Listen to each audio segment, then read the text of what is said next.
Good evening and welcome to Transition Talks Tuesday, this partnership with Southern Regional Center and the New Lisbon High School, along with our partners in Adams County and Juneau County.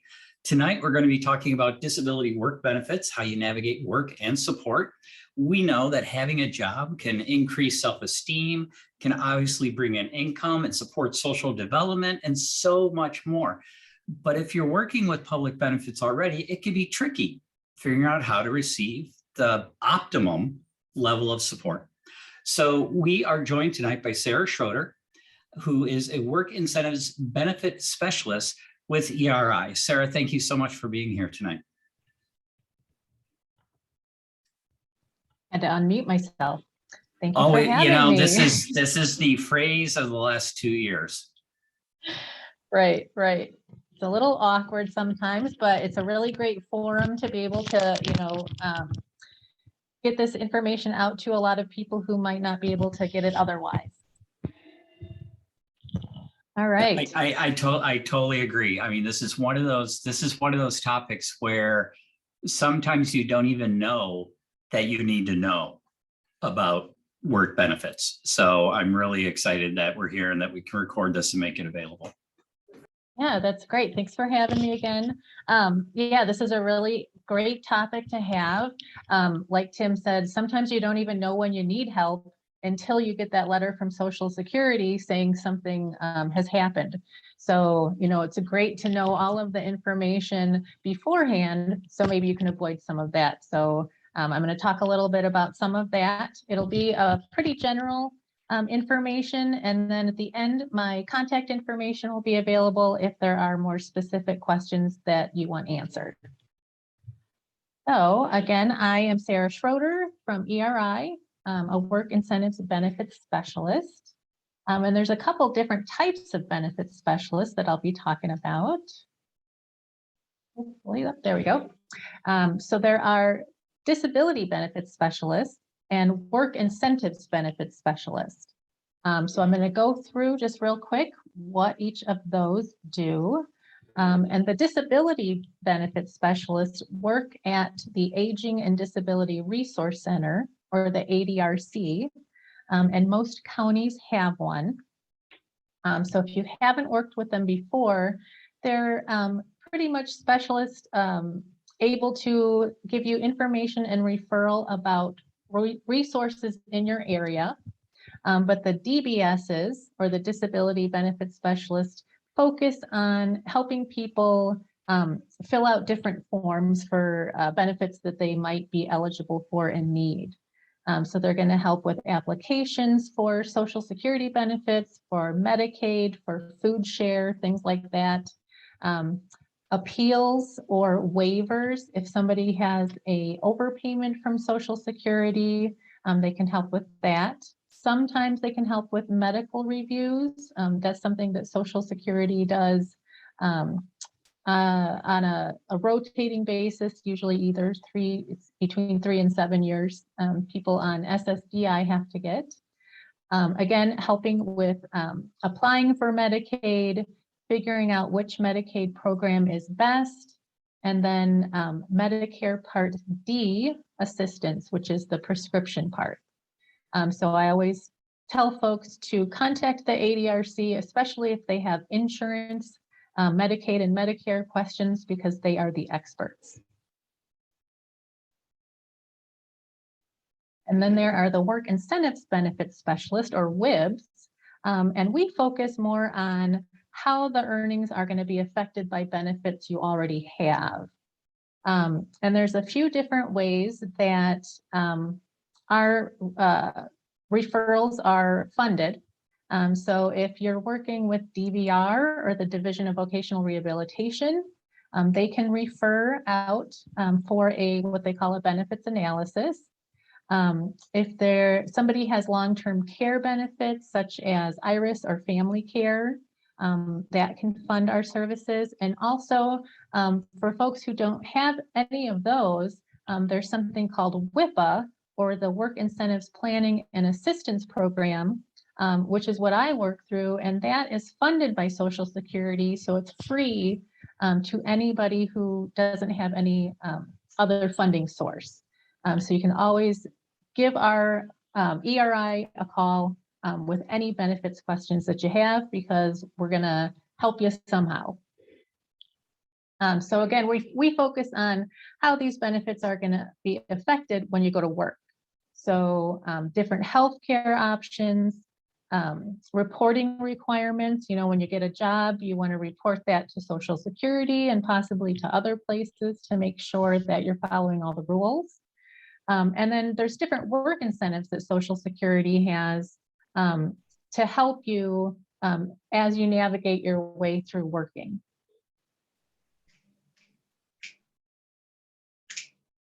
So work incentives benefits specialists help people with disabilities overcome barriers to employment by using, again, work incentives. And we'll talk about some of those a little bit later, but gain entitlement to available and needed benefits and services. The DBSs, again, can help apply for most benefits, but that's something that, at least in the WIPA program, we can help with as well. Obviously, we want you to make informed choices about work. Reduce fear and misunderstanding. A lot of folks think that if they go to work at all, they're going to lose all of their benefits, which isn't true. And a lot of times you can keep, especially your health care, while you're working. We try to help people communicate between agencies. So part of my job is contacting Social Security on behalf of consumers so that they don't have to. You know, especially right now with everybody being short-staffed, the wait times can be super long on all of those calls.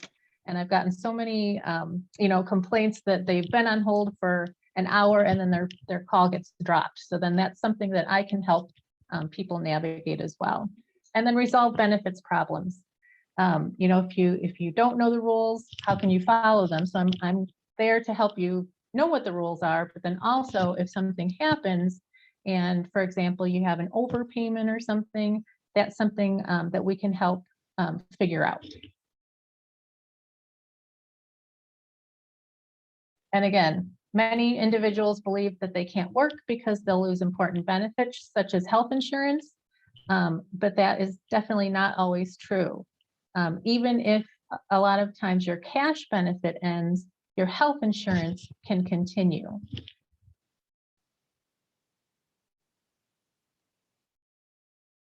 And of course, each person's benefit situation is different, and a benefit specialist can help.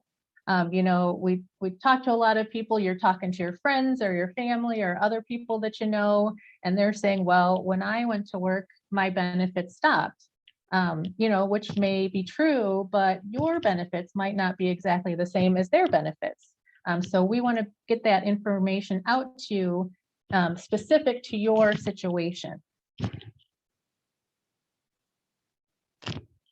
So I was just going to go through a little bit of the difference between SSDI and SSI. So with SSDI, somebody becomes eligible for that based on their own work record. Usually for people who have been working for many years, you can earn so many credits per year. And then once you have enough credits, you can be eligible for SSDI. And that's also when you retire, what you would have. Or you can also get SSDI on the record of a parent. So even if you haven't earned enough credit to get that SSDI in your own record, you might be eligible on the record of a parent who is either disabled, retired, or deceased. With SSDI, there is no asset limit, so there's no limit as far as how much money you can have, you know, in savings and checkings. But that is not true for all benefits. So for example, on the other side with SSI, that is a needs-based benefit for people a lot of times who have very low income and may not have much of a work record. There is a limit to how much you can receive, whereas with SSDI, it's based on how much you've worked and earned in the past or how much a parent has worked and earned in the past. The limit for SSI this year is $841. There are income and asset limits. Depending on how much you make is dependent on how much your SSI will be. With SSI, the more you earn, the lower your SSI goes. But it doesn't disappear completely right away. Whereas with SSDI, once you hit a certain earnings limit, your SSDI goes down to 0. So it's kind of like an all or nothing for SSDI. But with SSI, it kind of slides up and down depending on how much you earn each month. There are asset limits, like I said, with SSI. You can only have $2,000 in the bank in checking and savings to continue to be eligible. And with SSI, you get automatic Medicaid here in Wisconsin. Just wanted to hit a little bit on age 18 redetermination, and that's just for SSI. But for SSI recipients who turn 18, they must have their eligibility reviewed because the childhood definition of disability is different from the adult standard. So the review usually happens within 12 months of somebody's 18th birthday. And there's a few different steps that you have to go through for that redetermination. So you'll get first a letter saying that they're going to be doing this redetermination. And then you have an interview by Social Security. And then that all goes to the DDB, or the Disability Determination Bureau, and they review all of the information that you've submitted. And then you finally get a notification of result. So it's either your SSI will continue as an adult or it will not continue. And if you get a negative result and you're told that your SSI won't continue, you can always appeal. And that's something that the ADRC might be able to help you with.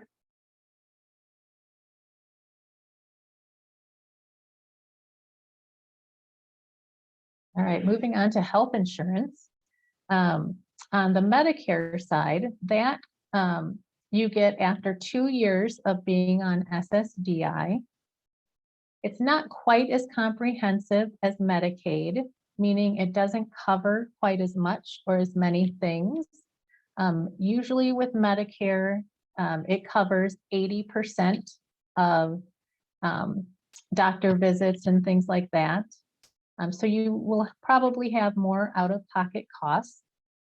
There's three different parts to Medicare. A, which is hospital visits, B, which is doctor visits, and D, which is the prescriptions. There are things that can reduce the out-of-pocket costs for Medicare, including a Medicare savings plan, which will pay the Part B, as in boy, premium.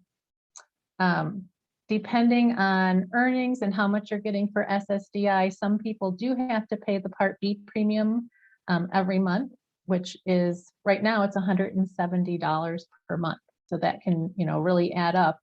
And then there's also the Part D extra help, where if you are enrolled in one of these Part D low-cost plans, your out-of-pocket costs are very minimal. You wouldn't have a deductible or a premium, and your prescription co-pays are low. And then we move on to Medicaid. And again, that's automatic if you have SSI, but there are different programs. So even if you don't have SSI, you could be eligible for Medicaid. And especially if you're working, there's a Medicaid program called the Medicaid Purchase Plan, which is specifically for people who have disabilities and want to go to work. Medicaid is much more comprehensive. Again, there are different programs. They do all have income and asset limits, unlike Medicare. But for the SSI Medicaid and some of the other Medicaids, there is an asset limit of $2,000. But with the MAP program, because it's specifically for somebody who is working, that asset limit is increased to 15,000. And there are also different ways that you can have more money as an asset and continue to keep Medicaid, even if it was over that 15,000. There are special needs trusts that you can get. And then there are also something called ABLE accounts, which are tax advantage savings accounts. And I'd be happy to talk with folks about that if you have questions. I don't think that's not in this presentation, but I can always give you some information later. And then with Medicaid, some of the programs, there's no cost, and some of them do have a monthly premium or a cost share. The way that Medicare and Medicaid work together, because you can have both, is Medicare pays first, and then Medicare pays first, and then Medicaid picks up a lot of the rest of it. If you're working and your employer offers health insurance, you can actually have all three. If you're working and you don't want to take employer insurance, then you can usually keep your Medicare and your Medicaid as well.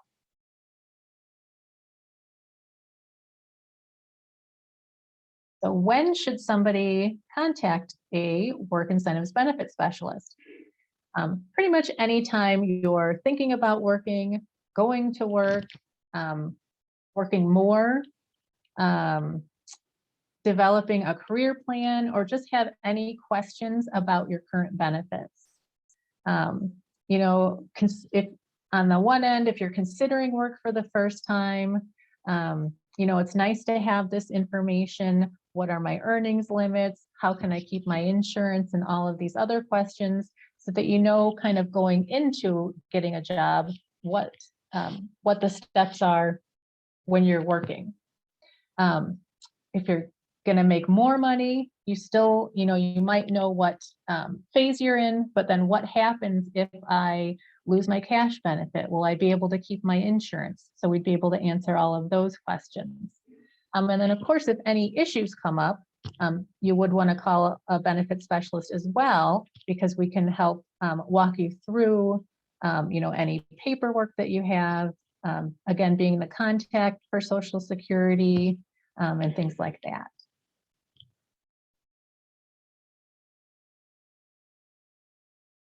So things people should know about their benefits. You want to know what benefit you receive. SSI and SSDI, they sound very similar, and it can be confusing which one you have.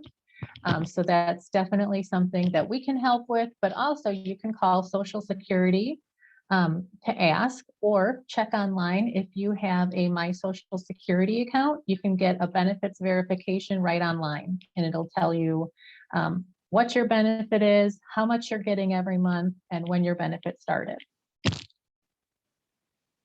And again, because they both, SSI and SSDI, have different rules, different earnings limits.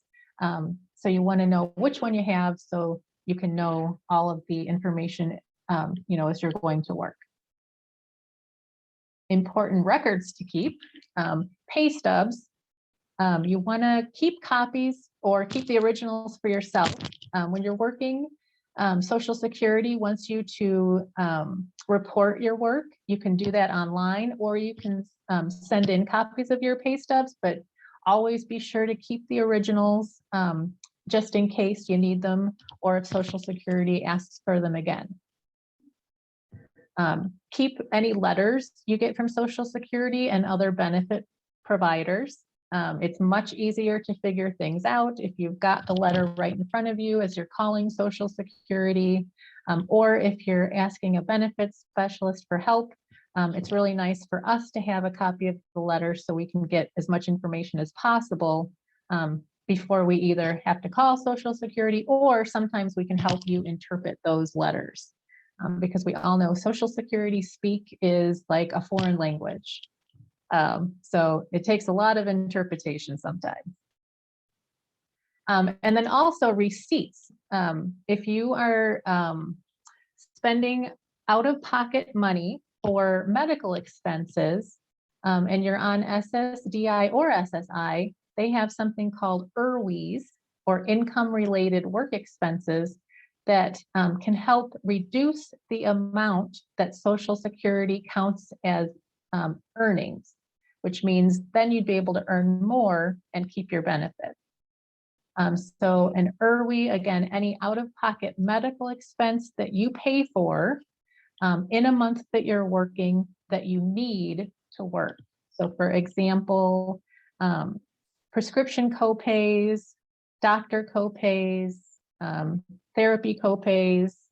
If you need special inserts for your shoes, those can be considered ERWIs. If you have a service dog, a lot of times the vet bills and food and all the other stuff that you need to take care of the animal can be considered an ERWI. And then you want to report your earnings. Once you start a job, you want to report to Social Security.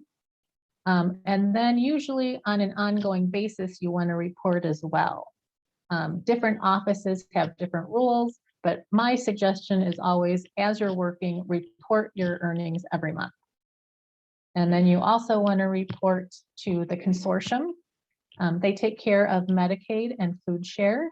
And then if you get any type of subsidized housing, you want to report to them as well. And you're reporting, you know, when you start a job or when anything changes.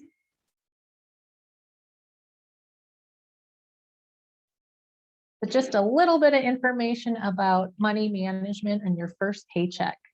Again, report your earnings to Social Security.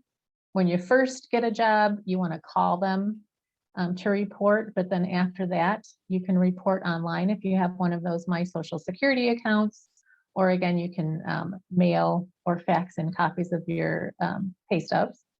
And other government or agencies, like again, the consortium or any housing.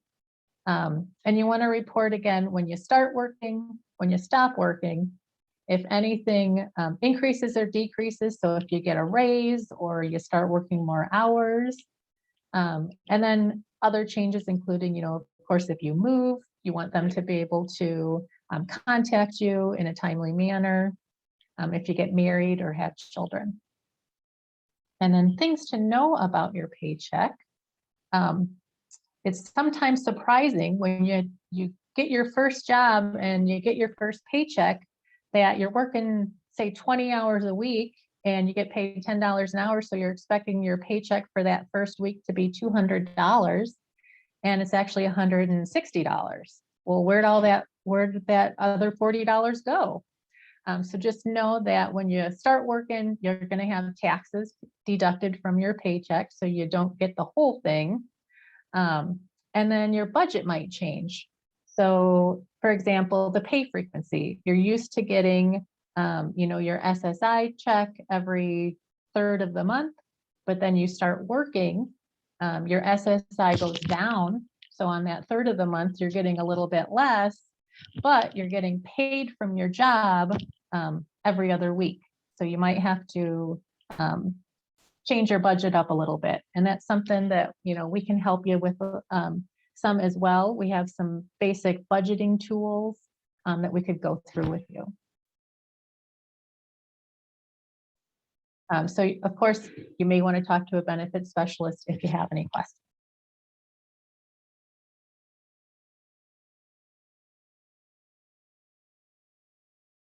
So the big message is it's possible to work and keep important benefits.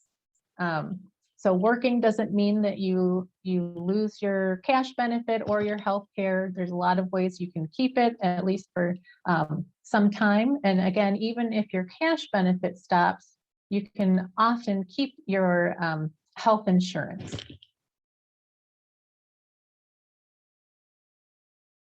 Again, it's possible to work and keep important benefits. And again, each person's benefit situation is different. So again, if you're talking to a neighbor or a family member who's also on benefits, they might not be getting the exact same ones as you. So you want to talk to a benefit specialist to make sure you're getting the correct and right information.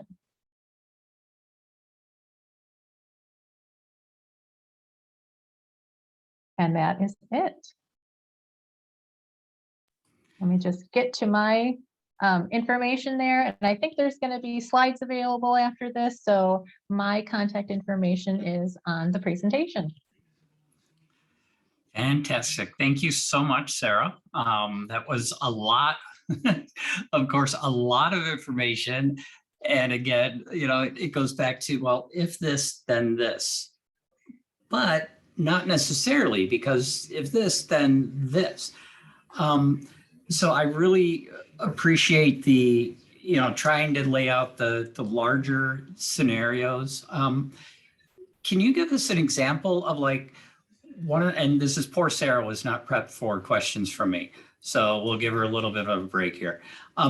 What's like an example of one of the, like the call you get the most, or one of the calls that seems to be, you know, confusing, or where people get stuck? Like what sort of questions do you get? Yeah, so that's a good question. So people calling and saying, well, I've been told that if I go to work, my benefit's going to disappear. And then we talk about, well, if I work, you know, part-time, what's going to happen? So if you, for example, have SSI, we talked a little bit about how that goes down as you start working. But the way that works is for every $2 that you earn, your SSI goes down by $1.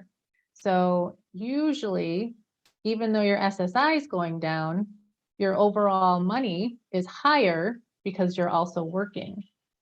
But then somebody who's not sure what they're on, if they don't know if they're on SSI or SSDI, that's different. Because with SSDI, you can earn up to a certain amount, get your full check. It doesn't change, but then once you go over a certain amount, you get zero. So it's really helpful for people to know which one they have, so then we can talk about different earnings limits. Thanks. And in general, are you getting more calls just from people who are contacting you out of the blue, or do you work mostly with DVR referrals, or what's the main way that people find out about you? Well, so for my program, I mostly work in the WIPA program, or the Work Incentives Planning and Assistance Program, and they have what they call the Ticket to Work Helpline. So that's where most of our calls come from. But then my coworkers also work a lot with DVR. We work with DVRs all over the entire state. So even if, you know, our main office is located in Madison, but we do have remote staff working throughout the state. So we get referrals from all over. And then again, from IRIS and Family Care, we get some of those as well. I really like the fact that there's different funding sources that can be used, because a lot of times parents are just like, well, I really like to know the answer to this, but I really don't want to hire a lawyer, or I don't want to pay someone to figure this out, but it seems like there's an answer. So I'm really glad that you guys are available there. So I am going to stop monopolizing the question and answer period and open it up. If you would like to ask a question, please feel free to unmute, and I will notice that and call on you. Or maybe I'll notice that and not call on you. It depends on my mood. Or you can put your questions in the chat, and I will make sure to read them out loud for Sarah.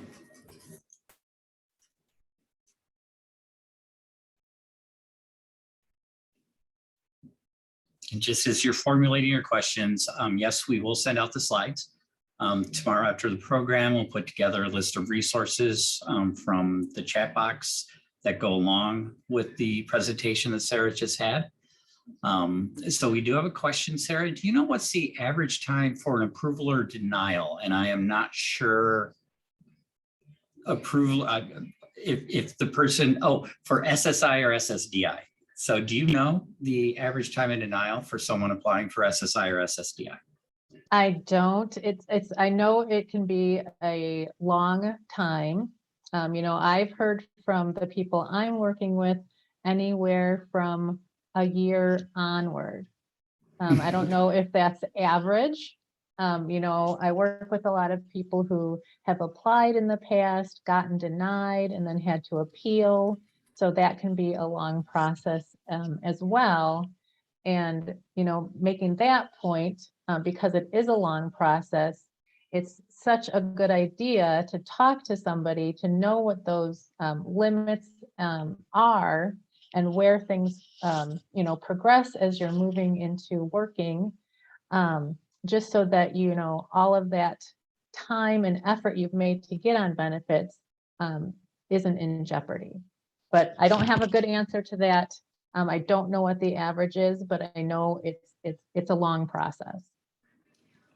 That's the answer that I usually, from parents that I usually get as well, unfortunately, is it depends on how long it takes for your medical people to return the records to SSI, because there's a lot of people that have to submit paperwork for that approval. So it really could take a long time. Yeah, there's a lot of moving parts to get all of that together. Sarah, if I can ask, I've been an educator for over 30 years, and I've done a lot with helping my students get SSI or go through the application process. And I would say probably 9 times out of 10, every single one of them have been denied and had to go through appeal before they were accepted. I never understand why that is. Do you know why? That's a good question, but I don't. It's almost like SSI makes, say, nope, you're not going to get it. But if you apply again, we'll let you have it. I mean, that's what it almost seems like. And that gets to be very frustrating, especially if it's a family in need. And I know there was one time I had a student, I thought, well, she'll never get it because she has a disability, but not disabling enough to not be working. And that one actually went through the first time around. And I'm going, why? But then some of these that are obvious, I'm going, why not? It's been frustrating for me as an educator trying to help my students and their families. So yeah, I don't know a lot about, like I was saying, what they look for as a child with a disability versus an adult with disability. It's very different. But I don't know all of the ins and outs of how they, what the rules are and how they figure that out. But I will say if you are denied, you definitely can appeal. And there is a way that while the appeal is going on, to continue getting that SSI benefit until they make a determination.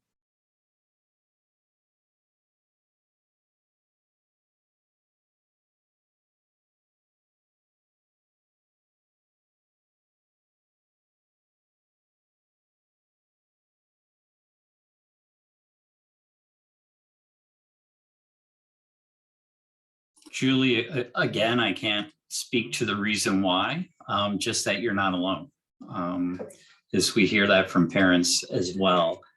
And again, I agree with Sarah, sometimes it's sometimes when I talk to parents about it, it's not understanding all of the information that SSI is looking for. And so sometimes it's just like, well, I gave them almost everything, but I just couldn't find blank. Well, if they are looking for blank, then you're going to get denied until you can find blank. Other times, I swear it's a coin flip. It's just, I really don't understand. I'm going to post, one article that may or may not help. In the chat. It's an interesting read. I don't necessarily agree or disagree, but it's an interesting read on why cases are often turned down. It's somebody's opinion. And it's a weird URL, so I don't know if it'll even work. Other questions?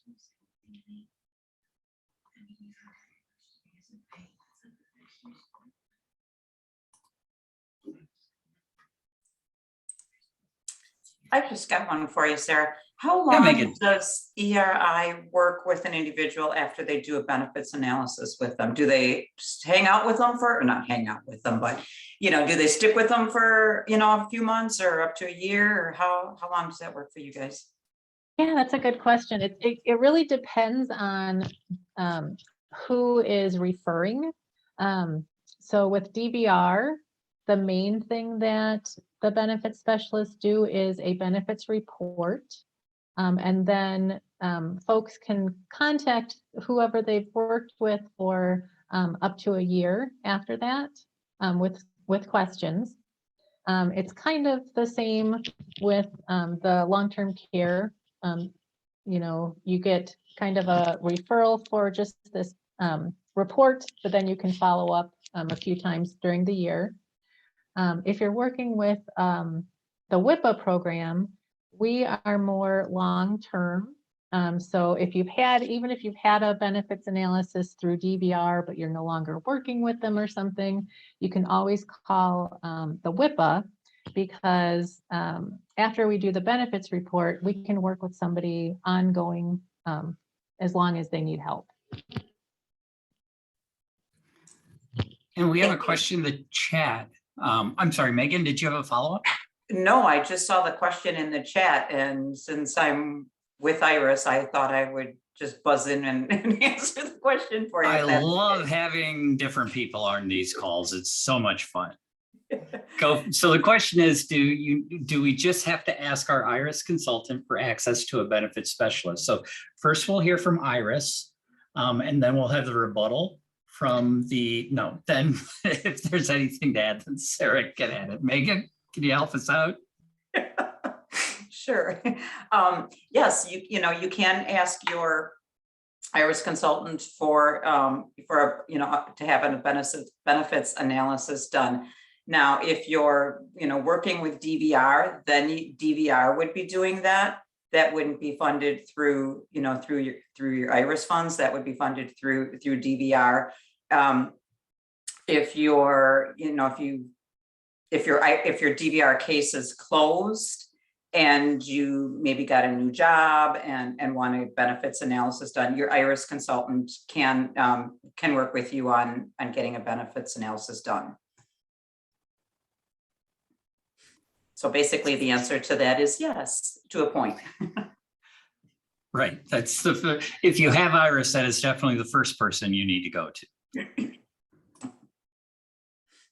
Right, and just know that, you know, right, you can go to DVR, you can go to Iris or family care, whatever you have, but we're not going to turn people away. So if for some reason, you know, DVR or Iris doesn't want to approve a benefits analysis, then you go to through our WIPA program. So there's, you know, at ERI, we do all three. So we're not turning anybody away if you need help and have questions.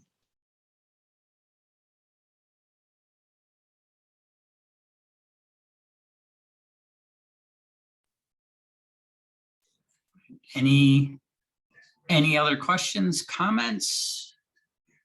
I did put a link to the feedback so that we know how close we are to hitting the mark or missing the mark. So we really appreciate your help in that, along with we asked for, you know, are there any other topics that we should cover? Remember, this is just 2 of an awesome 8-part series, and we're very thankful for the partnership of New Lisbon High School and then the promotion that's being done with Adams Friendship High School as well.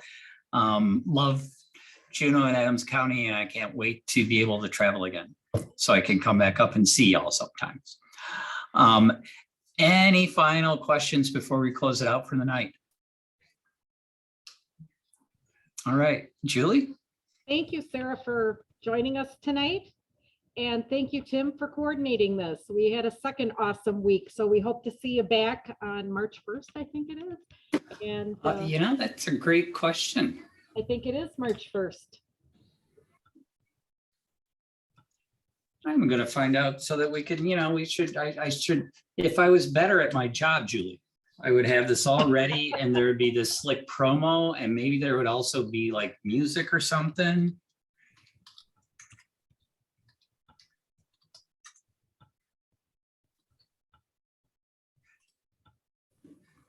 So what are we talking about on March 1st? Oh my gosh, we are actually going to be talking about ready to work, finding and keeping integrated employment. So all about the Department of Workforce Development, which you'll hear more often referred to as DVR, the Division of Vocational Rehabilitation. And they have all sorts of stuff that you need to know about as your kids are in high school and transitioning out of high school, about employment resources so that they can get that job, and then they can figure out how to maximize their benefits by talking to Sarah. So thank you all so much for being here tonight. Really appreciate it. Hope you do come back for March 1st. We will compile the resource sheet. We will get the slides to you, and we'll post a recording of this presentation. Sarah, thank you so very much for being with us tonight. Appreciate it.